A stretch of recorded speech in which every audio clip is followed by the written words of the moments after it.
Hopefully the party hasn't worn you down. Don't worry, I'm sure the conference is going to finish sometime soon.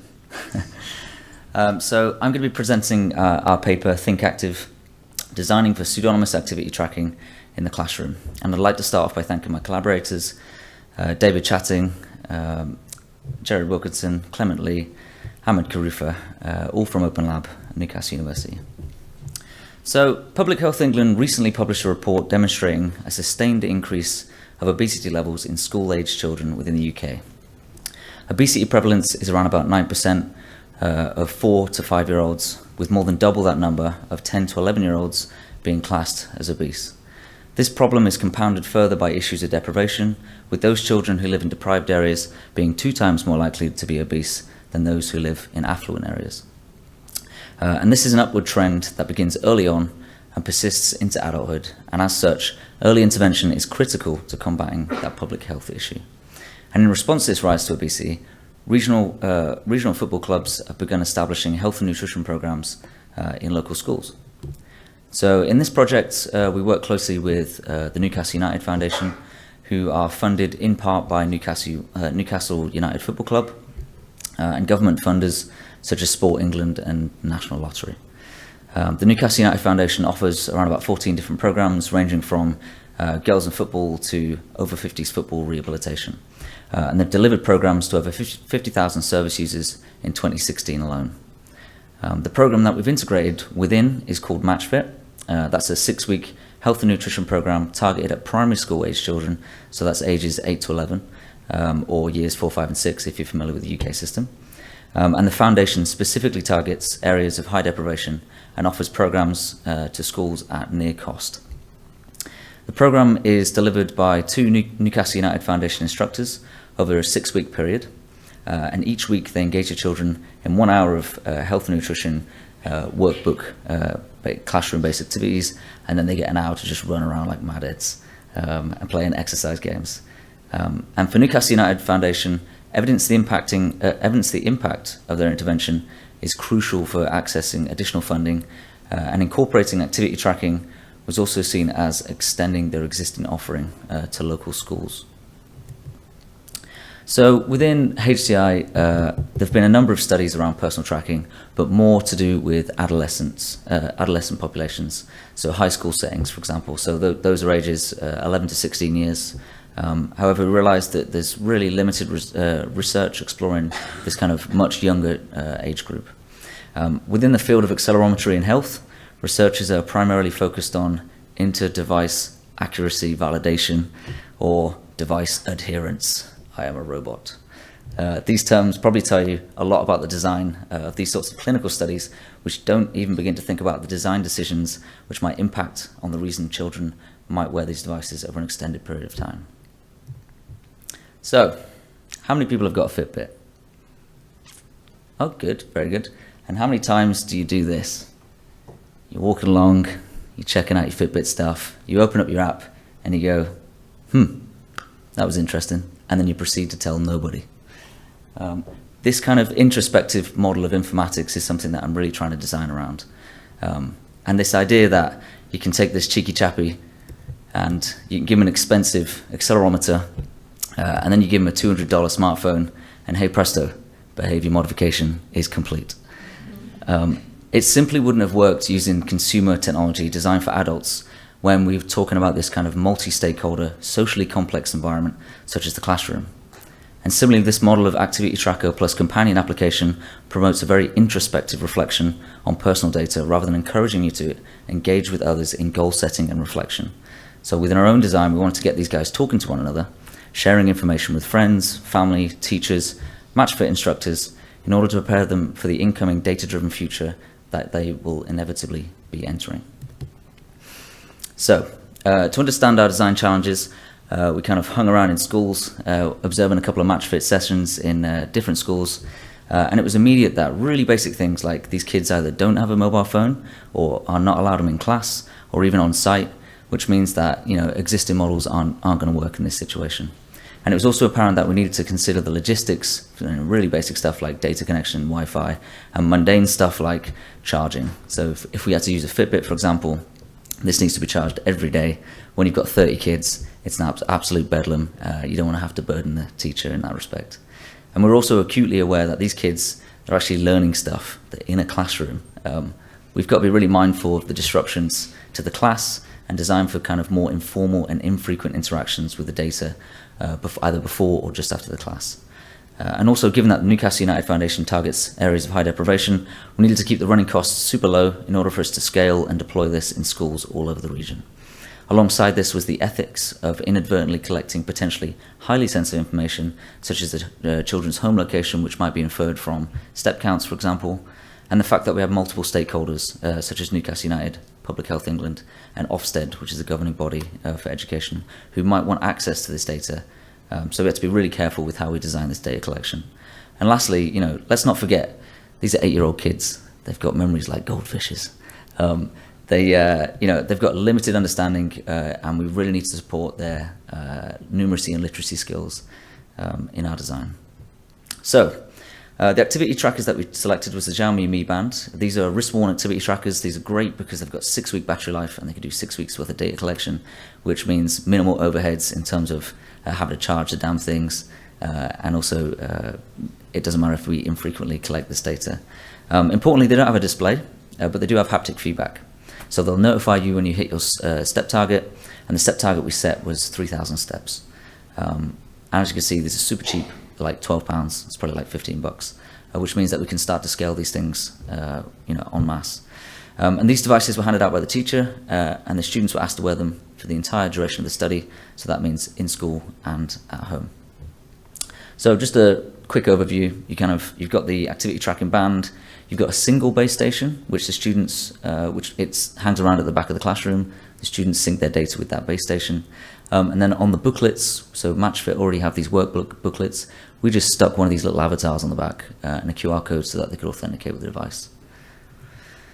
So the base station itself, it passively displays the current daily step challenge and displays the avatars of nearby activity trackers. So if you kind of walk up to it, you'll appear on screen, and then when you start off, it'll disappear off screen as well.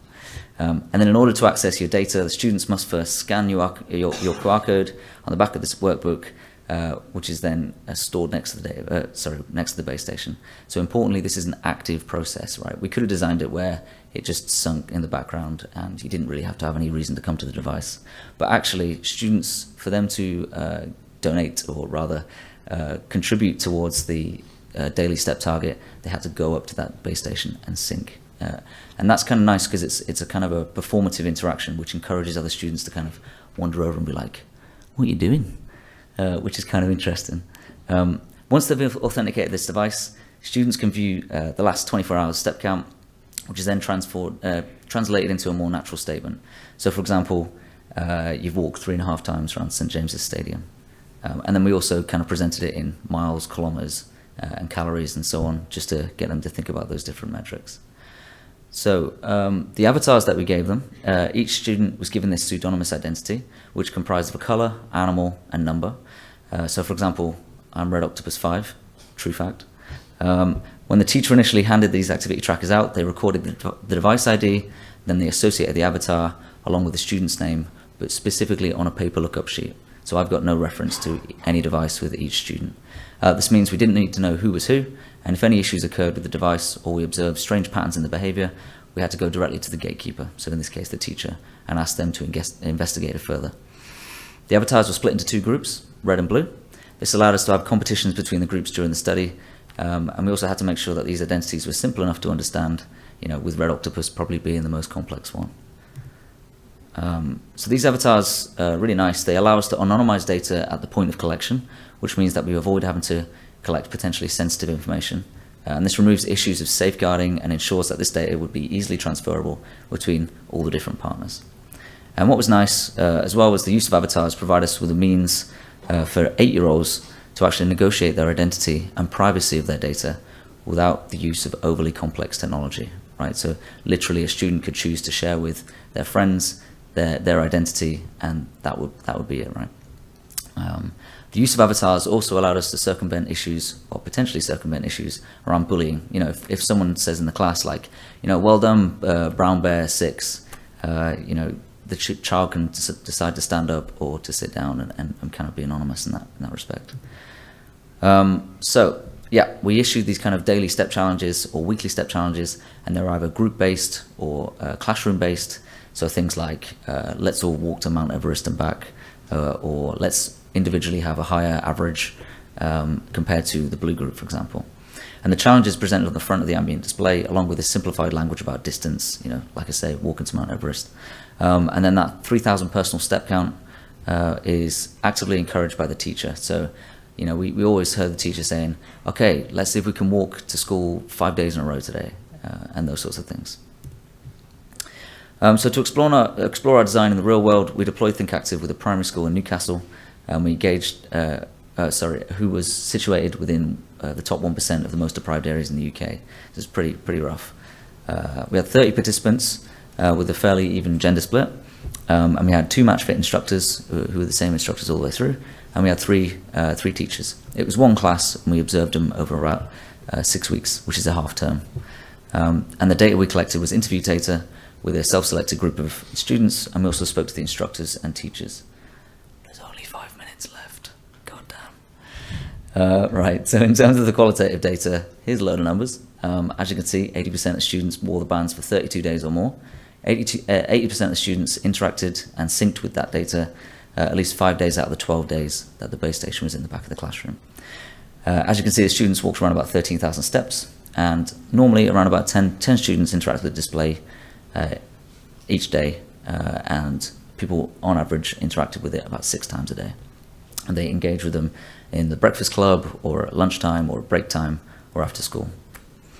And it was really apparent that these kids, they genuinely liked playing with this thing. You'd see them walking up there with friends, sat at the back of the classroom, and I think one of the reasons why they wanted to engage with it is because they wanted this collective target, right? They wanted to contribute to it. And it's like, why did you sync your data so often? And there's little kids there with a massive grin saying, oh, I want the red team to win, which is kind of cute. So this other quote as well, it was nice to see that the teacher started to engage with it with their own Fitbit device. So they had a Fitbit, and the kids would, meander up to the teacher, be like, what you doing? And this teacher said, it's motivated me. I've got a little challenge on my phone. I have to show them the app, and then I calculate how many times their bands vibrated, and then they'll go onto the device and compare it. They absolutely love it. So that was really nice. And in terms of pseudonymity, one instructor was really highlighted the power of the transient understanding of identity. So he said, when I say well done to Blue Elephant, they'd stand up and everyone would know who Blue Elephant was. You asked me in 2 minutes and I wouldn't have a clue. And that's nice because these instructors are only there for 2 hours a week, and they see hundreds of students every week, and it means that they don't have to have that firm understanding of who's who. So when they use that data for evidencing their interactions and their interventions with funders, they're not going to be identifiable in that data set. And these avatars also reduce this kind of safeguarding overhead and highlight the potential for the stigmatization without these avatars. So one instructor said, the avatars got rid of all the safeguarding concerns around bullying, the stigma attached to kids who weren't doing any steps, the people who were maybe letting the class down by not doing steps towards the target, and their family wasn't going to be chucked into the spotlight as a particularly unhealthy family. And that was interesting. That was kind of, I was expecting kids to just be bullied, but the fact that, their family, teachers might consider their family as, oh my God, it's one of those families. It was kind of nice that we managed to avoid that situation. So when we were on about data collection, we initially thought that kids, they were just going to be able to observe their data, understand it, maybe draw correlations with other students. But when we started talking to the teachers, they were like, hang on a second, I can differentiate my classes here. I can understand who my low achievers are and my high achievers are, then I can look at the change over time. And funny enough, Ofsted are actually bringing in metrics to assess PE lessons. This is kind of interesting. That was an unexpected use of this kind of data as a metric. But what we realized was as well, if we have fine granular epoch data, 1 minute epoch data, we've actually burdened the Newcastle United instructors with this additional overhead of, they have potentially data sets which might identify problem behaviors. So if they see a student up at 3 o'clock at night, what's their obligation there to engage with the safeguarding practices? And kind of this is just an aside, but this was interesting. So this idea of once you have these metrics of performance, you then can start comparing different instructors, and that was really interesting. When we asked one of these senior match fit instructors, they said, "Oh, if there was a complete anomaly against any member of staff, it'd be something to look at, but I can't imagine that happening." And that was someone referring to, would you strike someone off if they had a really poor results? And they're like, no, we would never do that, which is interesting. So lastly, just to kind of summarize, what we want to do in the future is really engage not just Newcastle United Foundation, but also Newcastle Falcons, Newcastle Eagles, so the basketball and rugby teams, to adopt this system. And hopefully there's a potential to gain insights for the health of 7 to 11-year-olds across the whole of the UK, especially given the fact that Premier League clubs are now starting to adopt this model. And there's a real chance that we could actually roll this out across the nationwide. And interestingly, there's a real potential to motivate public policy change in the budgets associated with classroom activities. And hopefully we can encourage the adoption of technology or similar technology to get kids to start thinking about what it means in the digital age to change their behaviours. And yeah, you know, how can we encourage longer-term collection and engagement with this data across all the schools nationwide? And with that, I'd like to say thank you very much.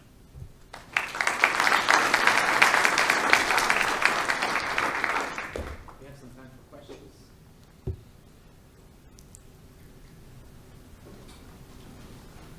Hi, thanks. Very interesting talk. I was wondering if there was any correlation between the choice of the avatar and the level of physical activity of the students. So yeah, it was kind of awkward when you so we had all these different animals, and we're like, oh, we'll just use this. We found this lovely icon pack, and then we had to go through it because there was like Sid the sloth and Jimmy the snail. We had to be really careful with the sort of avatars that we gave the kids, but the kids didn't get to select them. It was issued by the teacher themselves. Mm-hmm. Okay. But no, I didn't see any correlation. I might go back and check that though. Mm-hmm. Okay, thank you. Hi, Wijnand IJsselstein, TU Eindhoven. I love your story and I love the study. I have two questions. So one is, was there any cheating going on, perhaps, because there was a competitive element? Strapping the accelerometer to the dog, exactly, and kicking the dog to your overactive little brother, or so I'm sure there probably was. To be honest, I'm sure kids were doubling up on the activity trackers and giving it to the guy who could run the marathon. There was actually a kid who was running marathons. Yeah, there was probably a bit of cheating going on, which is fine. Yeah. And so the second question I had was, clearly it was very motivational, this incentive that they got. If you would stop such a program, would then activity go back to its old level, or would they need this kind of extra motivation to stay active? So that is a really good question. So the model that we've got is that we issue these on a 6-week deployment basis. So MatchFit, when they run a program, they take these bands, deploy them for the 6 weeks, and then I add the question of what happens when we take those away, or maybe we should just pay for them to stay in, right? And what does it look like? What does that trajectory look like when you persist with these activity trackers and it becomes a 1, 2, 3 year deployment of activity trackers in the classroom, and you persist that identity and they have multiple interactions with MatchFit, for example? That's definitely something I'd like to explore.